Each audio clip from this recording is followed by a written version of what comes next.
Iniciamos entonces el tercer panel, cuyo rótulo dice e-museo y museo, es decir, hace referencia a la digitalización en el mundo museístico. Todos sabemos que los museos son espacios de experimentación tecnológica en muchos casos.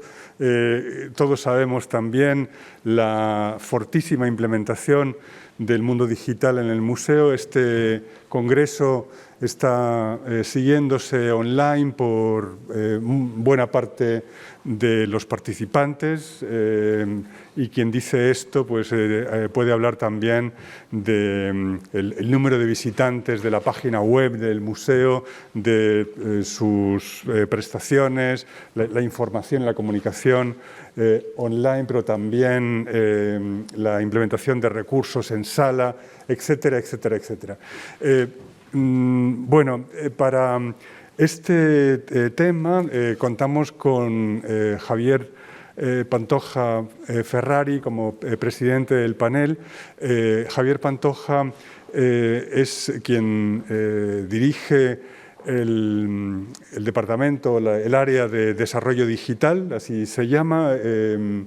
Yo creo que no hay persona en el equipo de la casa que reciba más llamadas al día que Javier Pantoja y que sea más requerido. Eso no es sino un síntoma de la importancia, de la centralidad del desarrollo digital en el museo. Y, en fin, estoy muy agradecido de poder contar con él y con su ponencia. Contra todo pronóstico, su formación es de historiador del arte, estudió Historia del Arte en Granada, hizo allí también un máster en gestión cultural y se especializó después en comunicación pública. Y de hecho la tesis doctoral que está preparando pues tiene más que ver con este campo de conocimiento que con la historiografía artística que sí lleva en el corazón y por eso está también en un museo. En fin, cabría hacer una presentación mucho más detallada de sus saberes y su trayectoria, pero no quiero robar el valioso tiempo que tenemos para el panel, así que le escuchamos. Buenas tardes. Muchas gracias a todos por estar aquí y por estar también a través de Zoom. Antes que nada quisiera agradecer, ¿no?, a todo el equipo que está ahí arriba, a todo el equipo que está en las cabinas, a Sergio, a Alejandro, a Pablo, a Adrián y tal, que hacen posible que la tecnología fluya como la especia y que esta conferencia se pueda llevar a cabo a través de Zoom, y eso que se ha venido llamando durante los últimos 30 o 40 años nuevas tecnologías. Cuando Javier, al que agradezco su presentación, me invitó a participar en este congreso, ¿no? Siempre se nos pide a los que trabajamos en digital que expliquemos un poquito qué es lo que hacemos en digital en un museo, ¿no?, entendiéndose lo digital o lo tecnológico como un instrumento, una herramienta para llevar a cabo digámoslo así, la tarea, el objetivo del museo, ¿no? Evidentemente yo asentí y le dije que por supuesto que sí, y evidentemente el tema de la conferencia no va y no retoma o no afronta, mejor dicho, ningún tema de estrategia digital, transformación digital, herramientas digitales o procedimientos digitales que se hacen en el Museo del Prado, ¿no?, y en cualquier otro museo. ¿Por qué? Porque plantea una reflexión básica y a la que se está llevando a cabo durante todo este congreso, y prometo no citar muchas más veces al ICOM, ni a la UNESCO, ni de todo lo que se ha hecho, ni intentar definir, por supuesto, lo que es un museo. Ya se ha intentado hablarlo a la mañana. Pero sí afrontar el hecho de que la tecnología es una cuestión sustancial y consustancial al museo desde sus orígenes. Y que, bueno, la tecnología actual, por supuesto, si queremos, es la digital. Pero no es una herramienta, no es un instrumento y no es un proceso, es una cuestión meramente, meramente no, principalmente sustancial al museo. Por eso también intenté dar un paso más y pensar en un museo de ahora, ¿no? Cómo es el museo de ahora y cómo el museo de ahora se configura y se conforma en función de la tecnología actual o de la tecnología futura, ¿no? De ahí el título de la exposición, el título de la conferencia, ¿no? De Hacia un museo poshumano, entendiendo el poshumanismo como ese movimiento creado en los años 70, en el que se preconizaba la superación de la humanidad a través de la tecnología, una superación, por un lado, corpórea, en tanto que a través de la ciencia, de las ciencias médicas, de las ciencias biológicas, el ser humano ya no moriría, sino a no ser que fuese por un accidente, ¿no? Y no se pudiese salvar. Y tal vez, por una parte también la parte mental o espiritual, en tanto que la mente humana y las capacidades mentales humanas se vieran exponencialmente mejoradas y llegados a una inteligencia artificial que nos superaría a todos como individuos. Esto que ahora mismo les suena un poco a ciencia ficción, lo es, ¿vale? Representa también una reflexión sobre nuestro mundo actual. Realmente estos temas se tratan principalmente en libros o en ensayos también sobre teóricos y en libros de ciencia ficción relacionados con, con las reflexiones de la sociedad actual y las relaciones entre el museo, los individuos y la sociedad digital en la que nos encontramos. Hay que tener en cuenta también una premisa. La tecnología no es neutra, nunca lo fue. La tecnología no lo fue ni como concepto ni como herramienta. Es decir, y por tanto, el museo, que desde su principio, como les indicaba, es una herramienta tecnológica, tampoco lo ha sido. Los discursos de los museos, evidentemente, no son neutros. Y la tecnología que les acompaña y que los ha hecho posible, tampoco.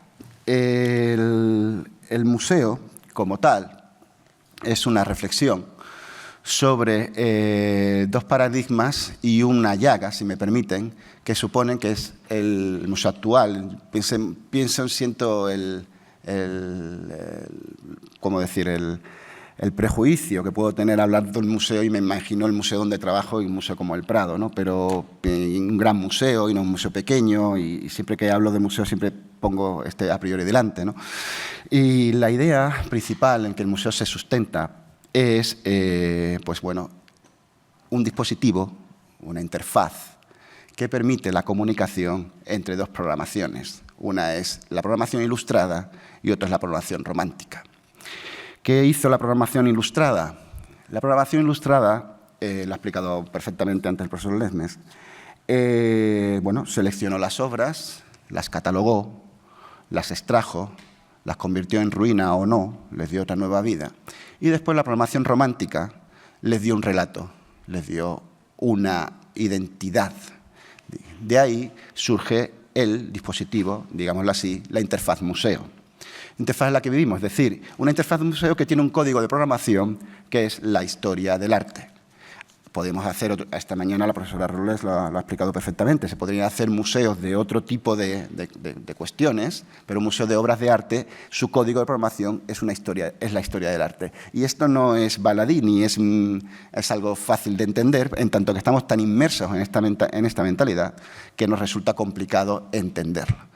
¿Qué pasa cuando ahora explota, por así decirlo, esta dualidad ilustrado-romántica, este dispositivo museo, dándose con nuevas tecnologías, insisto, la palabra es una palabra que detesto, nuevas tecnologías, pero es de uso común, la posibilidad de alterar los relatos a golpe de clic, al participar en los relatos a golpe de clic, configurar las obras a golpe de clic, y, sobre todo, interactuar con el museo de una manera directa. Y digo con el museo como interfaz a golpe de clic o de pasar el dedo por un dispositivo como es el móvil. Pues bien, surgen muchas cuestiones de esto y es lo que vamos a intentar desentrañar en los próximos minutos, ¿no?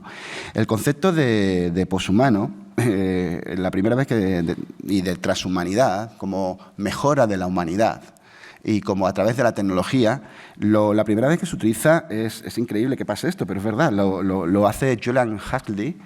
En 1927, Julian Huxley fue el que funda la UNESCO, con lo cual esta cosa que estaba tan alejada en un principio como hablar de transhumanidad y de humanidad y poshumanidad y los museos está en el fondo muy cercana, desde el principio de la concepción incluso de una organización como la UNESCO, ¿no? Huxley, como su nombre indica, fue hermano de Aldous Huxley, el que escribió Un mundo feliz y Las puertas de la percepción, dos obras que si trabajan en un museo les recomiendo que las lean por diferentes motivos, y esto es una broma evidentemente, pero son fundamentales para entender varias cuestiones. En estas reflexiones sobre la poshumanidad y sobre el por qué ahora mismo nos encontramos en un paradigma en el que lo humano entendido hace 40 o 50 años no es lo mismo que lo entendemos ahora mismo como lo humano, en tanto que hay tecnología y dispositivos que forman parte diaria de nuestra vida y que, no llegando a la concepción de cyborg o de cyborg, si quieren, están influidos por lo que influyen en nuestra forma de relacionarlos con nosotros y con los otros, y sobre todo con una interfaz como es el museo. Es muy relevante también la crítica que se hace, por otro lado también, por parte como les decía, de filósofos actuales o de literatos actuales hacia el concepto de poshumanidad y transhumanidad. Es decir, hacia el uso extensivo, intensivo de las nuevas tecnologías y de la digitalización de la inteligencia artificial que ahora mismo existe y que estamos utilizando, ¿no? Me refiero, por ejemplo, a un revisionismo desde la cultura cibernética que puede hacer Sloterdijk, el filósofo, o Harari incluso, o Houellebecq con las partículas, una novela conocida, las partículas elementales, ¿no? en lo que pone en cuestión incluso el concepto de cyborg o de transferencia de conocimiento. Claro, o negacionistas puros como Zizek, por ejemplo, ¿no? que dicen que lo transhumano evidentemente trasciende la calidad del humano. Bien, estas reflexiones iniciales me gustaría volver al museo, ¿no? Aquí ven evidentemente el templo de Dendur, del Metropolitan, ¿no? Y aquí la recreación en Minecraft del templo de Dendur, realizado por el Metropolitan Lab en el año 2013, como un proyecto, digámoslo así, de experimentación educativa, un laboratorio dentro del Metropolitan, ¿no? ¿Hasta dónde nos lleva la implicación con las nuevas tecnologías en las que por parte de los museos se recrea, se virtualiza en un entorno de juego, en un entorno de videojuego, el propio discurso expositivo del museo y se hace una reflexión sobre el concepto de historia, sobre el concepto de, si quieren, incluso de apropiación o el concepto incluso de expolio, ¿no? Llevado que ahora mismo están en boga y, sin embargo, voy a decirlo así, se lleva al entorno de los videojuegos, no infantilizándolo, pero sí adornándolo de una cierta comprensión por parte de un público del siglo XXI. Realmente, ¿de dónde viene todo esto realmente, ¿no? Hay que reflexionar para entender un poco el presente, un poco el pasado, ¿no? Y no deja de ser la situación actual una reflexión sobre, no ya tanto sobre el museo, sino el concepto de metamuseo. Y creo que a lo largo de la mañana es una palabra que no se ha actualizado, es un neologismo que sería interesante pensar, que es esa reflexión constante que el museo tiene sobre sí mismo, que en la cual es representada y que no viene de ahora, viene, como pueden ver aquí, incluso en esta alegoría de la vista de Jan Bruegel y de Jan Bruegel el Viejo y de Rubens, ¿no? De 1617, cómo ya desde el propio arte se reflexiona en un cuadro sobre otros cuadros y un cuadro sobre una propia colección, ¿vale? Y también sobre cuadros que representan otros cuadros. Esta constante autorreferencialidad de lo museable o de lo museográfico es constante a lo largo de la historia del museo. Incluso, se ha citado esta mañana a Malraux, se ha citado, creo, en una obra, pero bueno, me interesa más su reflexión que realiza en el Museo Sin Fronteras, ¿no? Cuando ya empieza la época de la reproductividad técnica de las obras, ¿no? Ya estamos en el entorno de Walter Benjamin, ¿no? Y en el entorno de esta construcción ideológica y de pensamiento sobre el museo, ¿no? El hecho de que Malraux realiza fotografías de todas las obras de arte, crea el Museo Imaginario, hay 2 textos de él, el Museo Imaginario, el Museo sin murallas, sin fronteras, ¿no? Casi, y empieza a crear un museo de reproducciones fotográficas de obras que pueden ser intercambiadas y él intenta llegar a la identificación de los estilos, ¿no?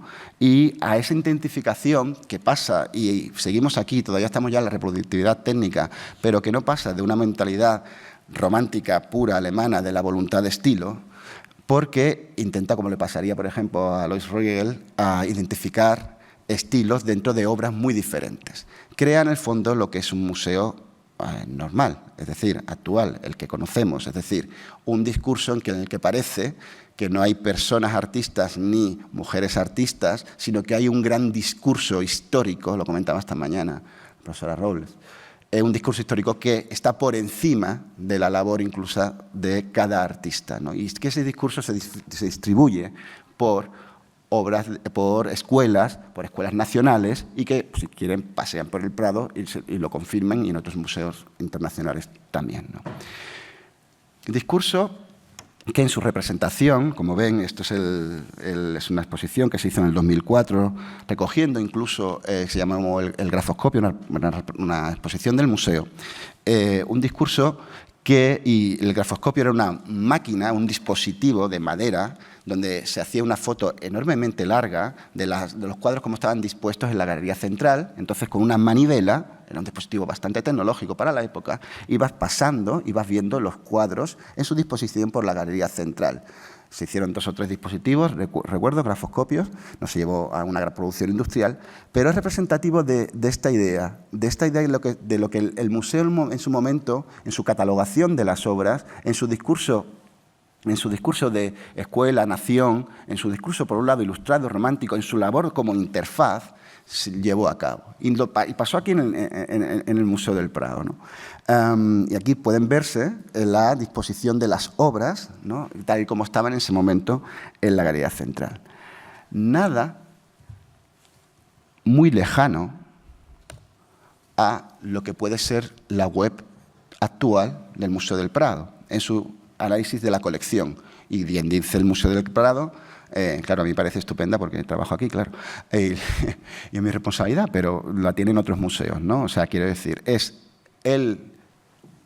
la superación del discurso, digámoslo así, el intento, aspiración de superación del discurso ilustrado romántico con una selección de campos que ya permite, a través de la técnica digital, ¿vale?, la selección, por ejemplo, por temas, no voy a decir escuela, aquí simplemente he puesto los más representativos, pero bueno, por temas, por personajes representados, el Rijksmuseum lo tiene por colores, por etiquetados de objetos de alfarería. Ya empieza, gracias a la técnica, a romperse, si quieren, o a hacerse un poquito más débil el discurso histórico-artístico puro del museo. Pero no salimos de lo mismo y no salimos de un museo imaginario y de una reproducción de fotografías sobre el museo, porque evidentemente, y esto es baladí, pero no deja de ser verdad, mover obras físicas no se puede hacer, bueno, movemos muchas obras físicas, pero no tanto como mover fotografías digitalizadas de obras de museo. La técnica, y esto vuelvo a repetirlo, no es, la tecnología no es neutra Y la tecnología está hecha por máquinas, en nuestro caso, que piensan lo que nosotros queremos que pensamos. El algoritmo, y esto lo habrán escuchado muchas veces, no es neutral.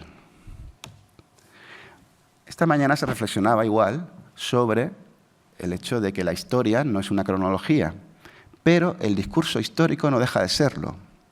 En tanto que incluso aquí, este es un proyecto que se realizó en el año 2019, el año del Bicentenario, en el que se recogió las obras del museo y sus artistas en la parte de abajo de la línea del tiempo y se comparó con otros artistas, una línea del tiempo que era súper capa, con otros artistas, con literatos, con filósofos y con músicos y con diferentes áreas del conocimiento y de la cultura, con científicos también, para crear un contexto histórico, artístico, de la producción artística recogida en el Museo del Prado. Bien, esto se pudo hacer tecnológicamente porque nuestros contenidos están semantizados, una técnica de definición de entidades, no de palabras, que permita la comunicación, por ejemplo, con una base de datos como de Wikipedia, que es la base de datos que sustenta Wikipedia. ¿Qué ocurre en Wikipedia? Que, como bien saben, está editada no es una edición única, es una edición colaborativa de varios editores. Es decir, el discurso que ya daba incluso el Museo del Prado sobre sí mismo, un discurso hegemónico y tal, empieza a ser participado o a ser comprendido por otras culturas, por otras personas y por otros agentes. Me gustó antes la definición de Bruno Latour que hacía Les Mis. O sea, me parece importante el trabajar no solo con una gente que sean una cultura participatoria, de la que también hablaría Jenkins posteriormente, pero en los que los agentes no solo son los individuos personas humanas, sino también personas poshumanas, es decir, inteligencia artificial, algoritmos, bases de datos, agentes. Llegando al punto hasta lo que realiza Manovich, que fue Leon Manovich, que fue uno de los, para que nos entendamos, uno de los que fundó y creó el Cultural Analytics Lab, que permitió luego a Google hacer tiene la base teórica, la base técnica de hacer el Google Art Project, ¿no? tan afamado, ¿no? Manovich y su grupo analizan los metadatos de las imágenes de las obras de arte y de otro tipo de imágenes, de fotografía, en este caso de obras de arte, y reflexiona sobre las diferentes relaciones, no solo desde un criterio estético o histórico-artístico, sino simplemente, por ejemplo, color, es un criterio estético, disculpad, o objetos que hay representados o cualquier otro tipo de relación, y crea grandes representaciones de contenido. De esto a lo que hacía Malraux no hay mucha diferencia. De esto a lo que recogía Bruegel y Rubens tampoco hay mucha diferencia. ¿Por qué? Porque se basa todo en el mismo principio, una reflexión sobre una catalogación y una reflexión en contra o a favor de una elección de discurso, es decir, ilustración y romanticismo. Seguimos jugando en la misma interfaz de usuario. Así pues, creo que hay que reflexionar un poco desde la tecnología. Este es un cuadro de Pere Borel. Como bien saben, Huyendo de la crítica, es un cuadro, una obra de 1874, tengo apuntado, pero veo mal, y que está en el Banco de España, la colección del Banco de España, ha rotado por muchas exposiciones temporales, pero es representativo de esa necesidad, desde el punto de vista de la tecnología, o al menos me parece relevante, de romper el marco. Y el marco no solamente es el marco de la obra, como en el caso de la obra de Borel, ¿no? Sino también el marco de nuestra concepción de la tecnología y del discurso de la interfaz museo. Permítanme que me cite a mí mismo. Este es el parque de atracciones Ferrari en Port Aventura. Y aquí, como ven, está la plaza de San Marcos representada. Hay una reflexión en el momento en que salimos del marco de las obras de arte que forman una colección. Esta reflexión creo que la llevó muy bien. Fue director de la Cátedra del Prado, Salvador Setis, con un libro maravilloso que hay que leerse también, si Venecia muere. Una reflexión sobre la la influencia de nuestra concepción histórico-artística, no solo de la nuestra, que somos profesionales de museos o interesados en museos, sino de cualquier, voy a decirlo así, y va a sonar eurocéntrico, pero de la visión eurocéntrica de la historia y del arte. Y como eso se traslada a una cultura del ocio o del espectáculo que se repite y que es necesaria en tanto que el icono, el símbolo, Venecia, debe permanecer. De ahí el título del libro de Salvatore Setti, Si Venecia muere. Venecia no está solo representada aquí. Venecia está representada en Venice Beach. Venecia está representada en un hotel de Las Vegas. Y todo es Venecia. Venecia está representada incluso cuando visitamos Venecia y vamos paseando por ella y la vivimos como si fuese un parque de atracciones, que está muy cerca de casi serlo. Porque pocos viven en Venecia, los que viven no viven la Venecia que nosotros tenemos en nuestra mente, y la Venecia creada no deja de ser, y la que disfrutamos, un parque de atracciones y una recreación de lo que pensamos que fue Venecia en su momento, por mucho que sean expertos en Venecia, estudiantes de Venecia y expertos en la historia y el arte veneciano. No se puede volver al pasado, y esto nos lo enseña la propia tecnología. De ahí que recreemos el pasado constantemente, y esto lo hacen también los museos. Cuando se habla de islamización, en el fondo se habla de esto, de esa concomitancia entre una reflexión sobre la representación y la recreación que hace el propio discurso del museo. Sigamos rompiendo, disculpen, el marco. Ito Steyer, la artista alemana, escribe un libro maravilloso que hay que leer para entender la tecnología actual y la capacidad de los medios de comunicación y los medios de difusión. Es una videoartista principalmente, filósofa también, crítica de arte, bueno, lo es todo realmente. Un libro se llama Los condenados de la pantalla, un libro que representa, que también lleva, en este caso, una obra que estuvo en el Reina Sofía, el arte duty free, y representa la presión absoluta que tienen los medios de comunicación actuales, audiovisuales, constantes, no en nuestra vida diaria, sino directa en nuestro imaginario. Es decir, el terrorismo internacional, la globalización, la infantilización, la relación entre público, audiencia, creador. Todas esas reflexiones se dan soterradamente en los discursos de los museos actuales. Y el Museo de Arte Contemporáneo, en una reflexión como la de Ito Steyer, es fundamental para entender, sobre todo, la relación con el público.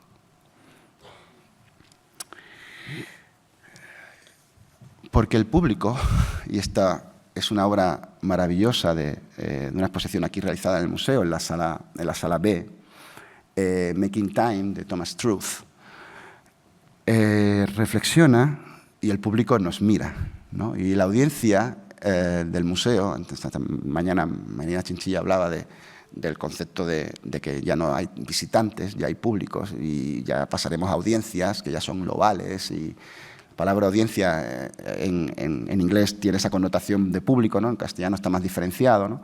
Pero llega un punto en que la reflexión sobre la tecnología es una reflexión sobre el público también, no sobre las herramientas que el museo utiliza para llegar a ese público. Es decir, el público nos mira desde un teléfono móvil, el público nos mira o viene habiendo contratado un Airbnb, el público viene habiendo contratado un avión que tiene un algoritmo de inteligencia artificial para venir más barato. Esta reflexión es importante hacerla desde los museos, porque normalmente cuando se hace el Customer Journey de los visitantes de los museos, nos quedamos en la parte de que el museo es como un ente que está aislado de la sociedad que lo recoge, ¿no? Y parece que el visitante viene a caballo, o viene andando, o viene paseando como un flaner por Capuchinos, por París, y no viene, pues eso, buscando un Airbnb, buscando un hotel, en Booking, y todo eso es tecnología y, en cierto modo, es transhumanismo, en tanto que todos lo hacemos con un dispositivo que nos acompaña constantemente, y es un dispositivo, evidentemente, de control, que es el móvil. Thomas Struth presenta al público mirando una exposición vacía. No hay nada. simplemente son fotografías de un público que mira una exposición vacía. Quizás es uno de los montajes, a mi entender, más bonitos, una foto entrañable, ¿no?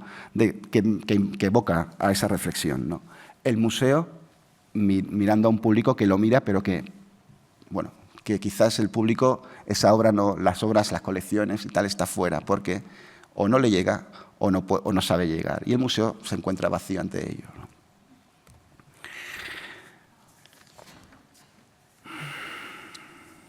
El uso de la tecnología es un uso en el que yo he estado a punto de estar medicado porque siempre, durante años, he recibido la idea de que vamos a hacer tecnología porque así viene público joven a los museos.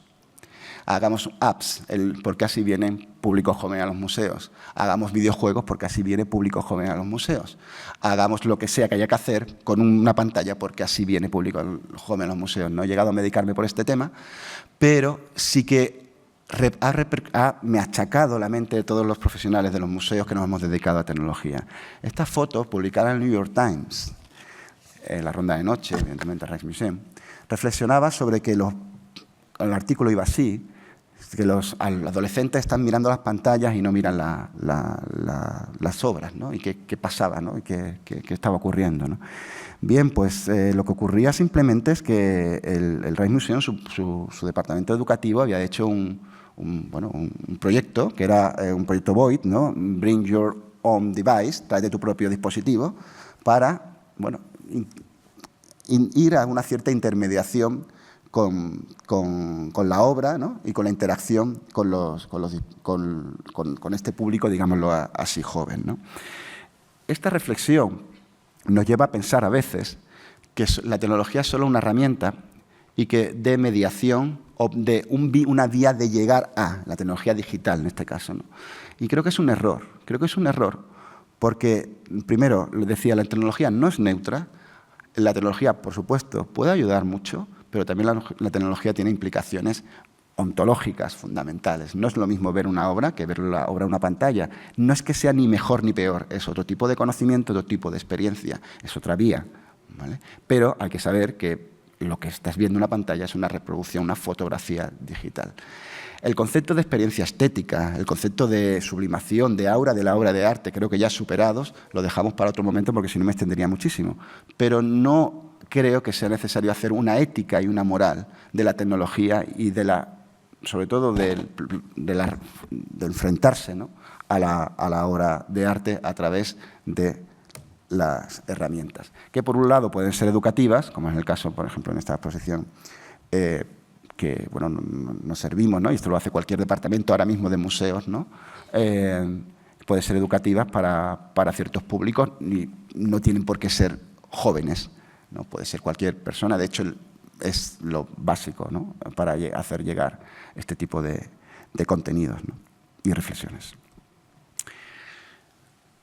Incluso cuando afrontamos la cultura participativa, desde lo digital se realiza una difusión a través de canales y medios digitales, de redes sociales y de cultura, voy a decir, participatoria en los términos que utilizaría Jenkins, ¿no? Unos términos que también son modulados por un cierto visión, voy a decirlo así, porque es verdad, capitalista, consumista y de autenticidad de las emociones. Esto lo ha estudiado Eva Jous, la psicóloga marroquí, creo que es, y una reflexión también desde la importancia del capitalismo de las plataformas, desde una visión de que, por supuesto, las tecnologías y las plataformas no son neutras, ¿no? Y son empresas que tienen unos objetivos claros. Aún así, como herramienta, y aquí ya sí que utilizo la palabra herramienta, es útil para llegar a grandes audiencias. Hay que saber y hay que reflexionar sobre a qué audiencias y cómo y para qué, pero, desde luego, es infalible.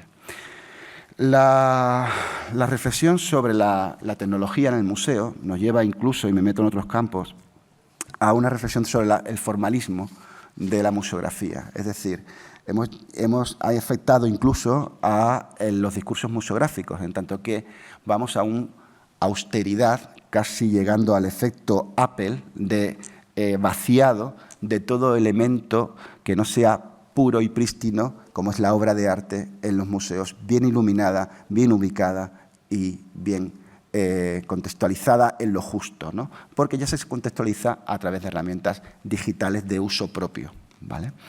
Esto nos lleva, por ejemplo, hasta la de Sala del Bosco y como veis, a museografías tremendamente limpias que no están muy lejanas de propuestas que vuelven a reincidir o a explotar el uso de la tecnología, como en este caso una exposición, digámoslo así, de 2016, Jardín Infinito, realizada por un dúo, Álvaro Perdices y Andrés Sáenz, de puridad en la representación de las imágenes y de la representación de los detalles de las obras.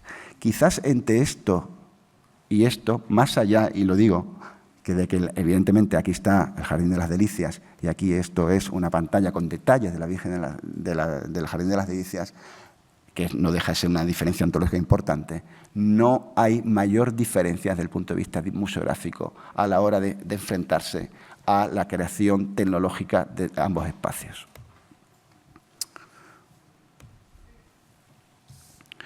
Porque, y con esto voy terminando, el problema en el que nos enfrentamos tecnológicamente no es el uso de la tecnología, es cómo nuestros contenidos, a través de las herramientas tecnológicas y digitales, están en lucha con otros contenidos en herramientas y en plataformas digitales.